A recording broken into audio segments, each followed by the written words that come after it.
Uma das primeiras coisas que a gente aprende quando estuda teologia sistemática, principalmente na área de cristologia, é que Jesus é a segunda pessoa da Trindade. Mas isso é um grande equívoco. E é claro que Jesus não é a segunda pessoa da Trindade. Quer saber o porquê? Assista esse vídeo até o final que eu te conto. Eu sou o Dr. Jansen Racco, sou teólogo, historiador, atuo como professor há 15 anos. Quero dar as boas-vindas a você que está no meu canal e vamos juntos fazer teologia. Como você nunca tinha pensado isso antes? Como você pôde achar que Jesus era a segunda pessoa da Trindade? E pior ainda, você ainda acha que o Espírito Santo é a terceira pessoa da Trindade.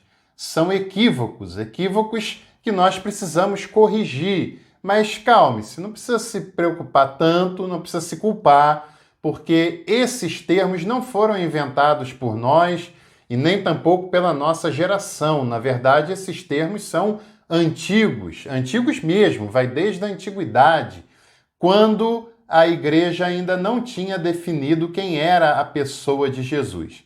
Aliás, tem coisas que só acontecem no cristianismo. Você sabia que a igreja cristã, o cristianismo, ou seja, tem esse nome por causa da pessoa de Cristo, da pessoa de Jesus.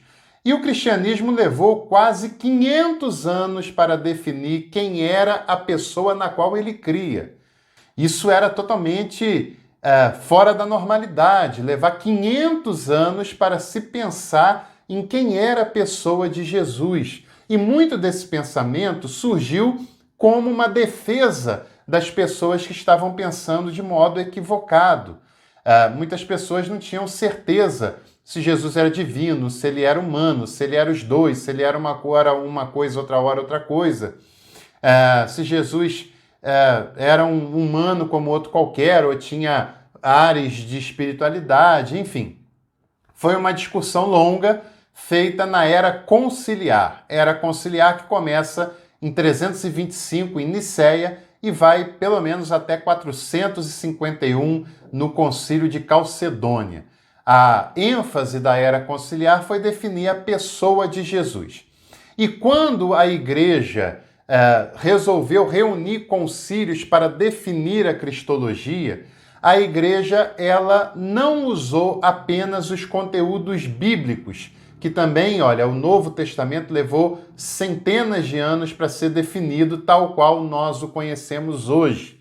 Mas a igreja também fez uso de um referencial teórico grego, filosófico, que foi muito utilizado por ela durante o período antigo.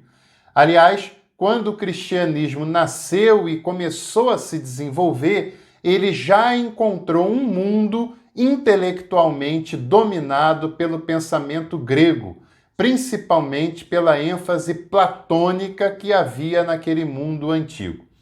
O mundo antigo foi dominado pelo Império Macedônico, pelo Império Grego, através de Alexandre o Grande, 3 séculos antes de Jesus, e mesmo que ele tenha depois sido superado politicamente pelo Império Romano, a influência intelectual da helenização estava presente. O que é helenização? Helenização era a política empregada por Alexandre o Grande, que era levar o pensamento grego, o pensamento helênico, por todas as partes do mundo conquistado por aquele importante império. Que tinha como referencial teórico o pensamento de Platão.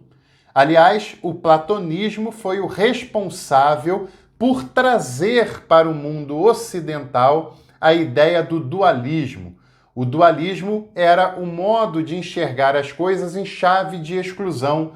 Por exemplo, o dualismo entre alma e corpo, tão presente nas igrejas até hoje, que não é um pensamento cristão, é um pensamento platônico. O dualismo entre o mundo da imaterialidade e o mundo material, entre o mundo das ideias e o mundo das coisas, ainda tão presente no mundo ocidental e no mundo cristão ocidental ainda hoje. E, aliás, tem vídeos aqui no meu canal sobre a influência do dualismo na teologia cristã. Depois você deve, sem dúvida nenhuma, assistir e acompanhar. Mas tem uma outra influência do platonismo na teologia cristã.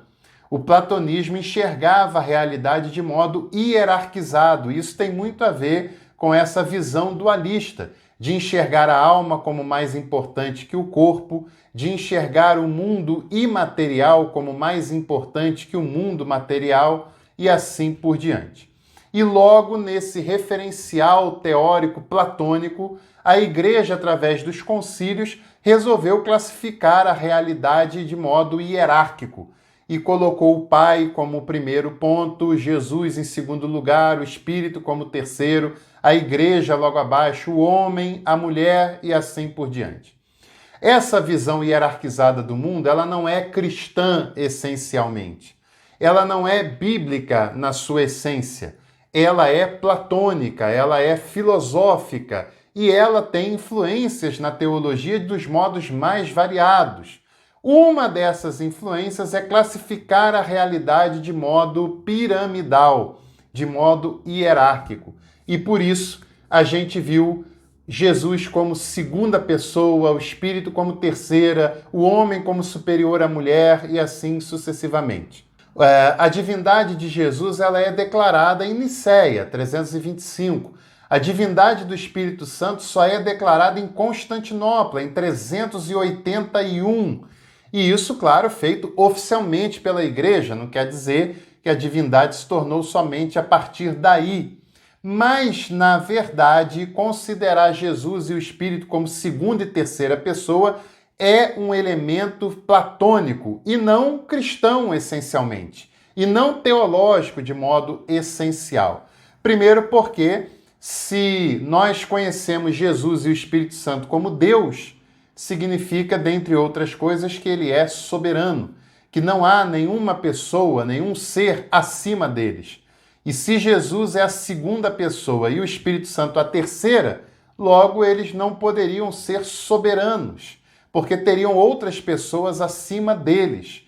E nós não estamos falando de um pódio, de uma Olimpíada, que, aliás, é algo fantástico também, mas nós estamos falando da pessoa divina, que é composta pelo Pai, pelo Espírito e por Jesus Cristo. Ambos são Deus, mas ambos não se confundem um com o outro, porque o Espírito não é o Pai não é o Filho não é o Espírito e assim por diante. Na verdade, o que melhor expressa essa relação entre as pessoas da Trindade é o que nós chamamos de pericorese. Pericorese não é uma relação hierárquica piramidal. As relações hierárquicas e piramidais, tão absorvidas pelas igrejas, é uma relação infrutífera, infértil e engessada, com pouca mobilidade, e tudo aquilo que é engessado é formalizado, tudo aquilo que é formalizado tem pouco espaço para a vida, tem pouco espaço para a dinâmica da vida e é paralisada em si mesmo. O que melhor representa as relações entre a Trindade é a pericorese, que é uma relação dançante e harmônica, e é uma relação circular e não piramidal.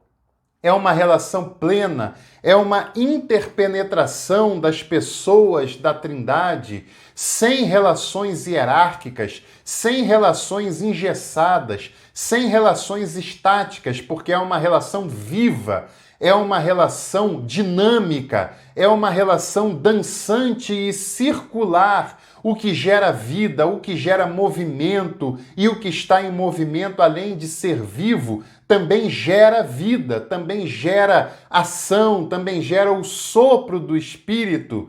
E as relações entre a Trindade não são hierárquicas, mas são circulares e dançantes, naquilo que nós chamamos de relação pericorética. E essa relação deve ter a sua correspondência nas relações humanas, porque todos nós que fomos criados por Deus, fomos feitos novas criaturas na pessoa de Jesus, somos chamados para a relação pericorética, para compreender que em Deus há vida, há movimento, a vida no sentido mais pleno, o assopro, a relação vital e não hierárquica, porque está em movimento e não é engessada, é dinâmica, e nós somos chamados a gerar nas igrejas, nas comunidades. Aliás, em Jesus, o termo mais correto é comunidade, é comunhão, é vida mútua, é relação mútua. Não é uma relação também hierárquica, é uma relação de koinonia. A koinonia é o correspondente humano da pericorese, que é divina. A koinonia é uma relação harmônica entre as pessoas que nasceram de novo,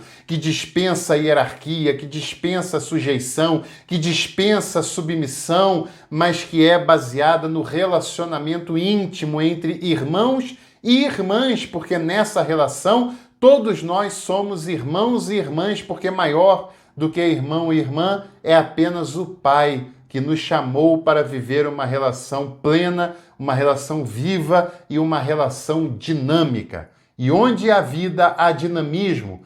Onde há dinamismo, há mobilidade, há novidades e há relações plenas em todo o tempo. E por isso, Jesus é Deus, simplesmente isso. O Espírito Santo é Deus, simplesmente isso. E nós somos chamados à relação de koinonia, relação entre irmãos e irmãs. E, aliás, mais correto do que dizer que Jesus é Deus, é dizer que Deus é Jesus. Se você quiser saber mais sobre isso, escreva aqui nos comentários desse vídeo, Deus é Jesus, que se a gente alcançar um número significativo de comentários, eu faço um vídeo falando sobre isso. Mas antes de me despedir, o meu convite para que você se inscreva nesse canal, deixe seu like, compartilhe esse conteúdo e venha ser membro desse canal. Só R$ 7,99 por mês você nos ajuda a ampliarmos o nosso trabalho com qualidade e, é claro, você tem acesso a benefícios exclusivos. Então, um grande abraço a todos e todas e até a próxima oportunidade.